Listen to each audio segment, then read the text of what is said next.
Bonjour et bienvenue dans cette quatrième vidéo de la série Constitution de la matière consacrée à l'identification d'espèces chimiques par des tests chimiques.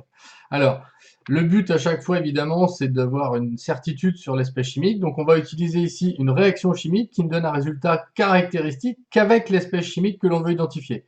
Il faut que ça réagisse seulement avec une seule espèce. Évidemment, si ça réagit avec plusieurs, on ne pourra pas savoir laquelle. Donc une seule espèce. On va avoir plusieurs tests d'identification à connaître au niveau seconde. Ce sont celui de l'eau avec le sulfate de cuivre anhydre, celui du dihydrogène avec une éclisse enflammée, celui du dioxygène avec une éclisse incandescente, et enfin celui du dioxyde de carbone avec de l'eau de chaux. Alors, on va commencer par le premier, c'est-à-dire celui du test de l'eau avec le sulfate de cuivre. Donc, le test d'identification est le suivant. On va placer quelques gouttes du liquide dont on veut savoir si c'est de l'eau ou pas sur le sulfate de cuivre anhydre qui est blanc. S'il y a de l'eau, alors le sulfate de cuivre va devenir bleu. Voyons ça en vidéo. Vous voyez, quelques gouttes suffisent et ici on voit que le liquide contenait de l'eau puisque c'est devenu bleu. Deuxième partie, les tests suivants vont s'effectuer sur des gaz. Donc la première chose, ça va être d'être capable de récupérer le gaz. Alors il y a plusieurs possibilités.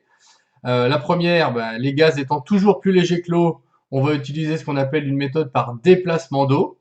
Donc on remplit une éprouvette à gaz avec de l'eau et avec un tuyau, on injecte le gaz par en dessous. Comme le gaz est plus léger, il va remplir le haut de l'éprouvette à gaz et chasser l'eau de cette éprouvette. Alors à partir de là, évidemment, trois tests. Donc le premier, le test d'identification du dihydrogène avec une éclisse enflammée. Alors je précise qu'une éclisse, c'est tout simplement un morceau de bois. Donc on va voir ce qui se passe en vidéo. Et donc on allume ici une allumette, ça pourrait être n'importe quel autre morceau de bois enflammé, et on va écouter le bruit caractéristique qui est une petite explosion.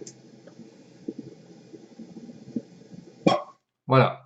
Donc c'est cette explosion qui donne le caractéristique du dihydrogène.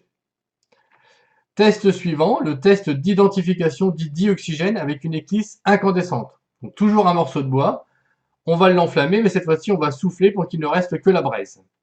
On montre ça en vidéo, voilà.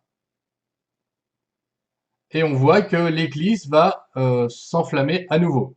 S'il reste encore du dioxygène, ça peut fonctionner encore à nouveau. Voilà.